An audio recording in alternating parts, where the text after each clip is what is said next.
All right, we're gonna change these.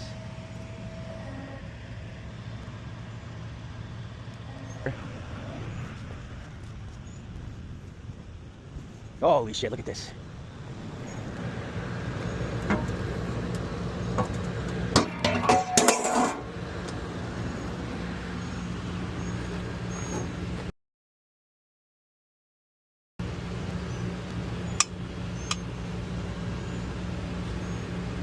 Okay, so here's the open. It's already open, and there's the close, okay? All right, so that's one side, and then the other side here. Okay, so we have a loop sensor. Looks like power in, and then this is the control wire just to open up the unit.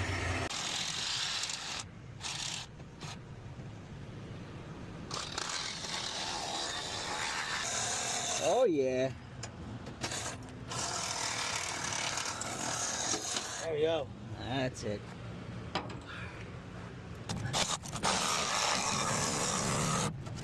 Yep, there it is. Yeah. Yep. I'll do that. I'll take care of the wire. Right over there. Oh, lovely.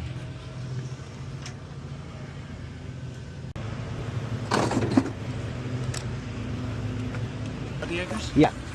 The wires? Yep. What's in that little... Oh yeah. They just saw cut this so they could run the... See, this is the sensor. See this loop right here? This is a sensor. Oh, I see it. So you can see it, these two little red wires right here. Okay. All right. Let's make a little mark on the corner here. Like this. Just mark the outer corner.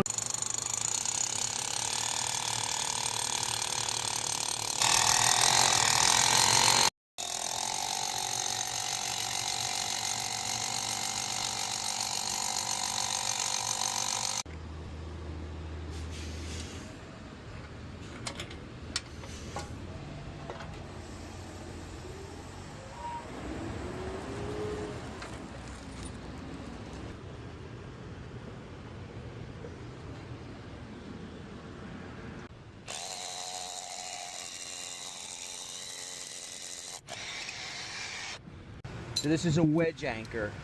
Yeah. So what's nice about this, it's got the split all the way, and it will allow it to expand wider than ones that just have a small slit in them.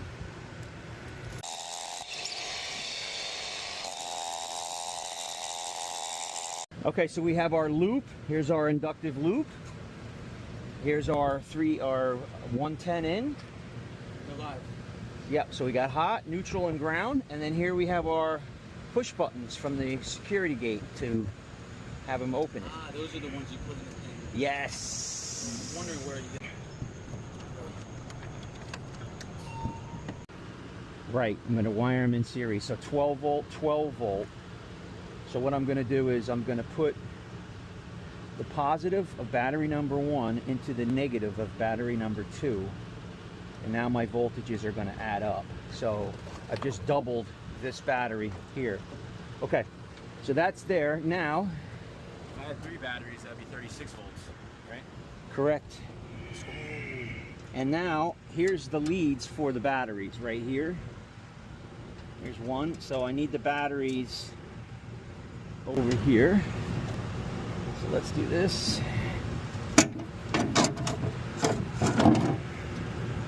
So now we're going to make sure we're on the positive. Yep. With the red.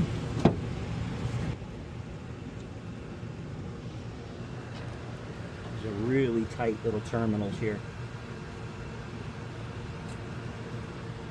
Which is good. It keeps it from... Now, the thing is with this, which I don't understand, is this will actually activate when I connect the battery. Okay? Because this is battery backup. Yeah. So this thing is going to move when I connect the battery. So Nice. You're alive. I'm not really sure why, because it should have a shut off for it. there should be a battery disconnect for this. All right, so we're going to slide this over. Batteries when the active power outage, you still got the gate, right? Yeah, absolutely. So this is actually using, this is a DC motor. Yeah. So it's converting all the time to DC. So when I connect this, it's going to make a little spark, and it's going to operate. So I want to make sure my hand's out of the way. Yeah. And I connect it. There it is. Oh wow.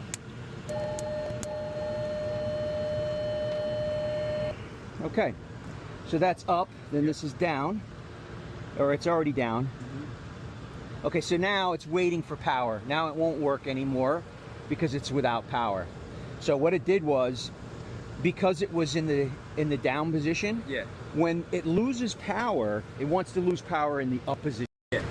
It doesn't know, it just thinks, oh, there's no AC, so it just raised it up. That's why you got to be careful when you connect battery that this will activate. But now, since it's in the up position, it won't do it anymore. Got it? That So makes that's sense. why. So once we turn the power on, then it will work again. That makes sense. Yeah, be careful, especially if you have the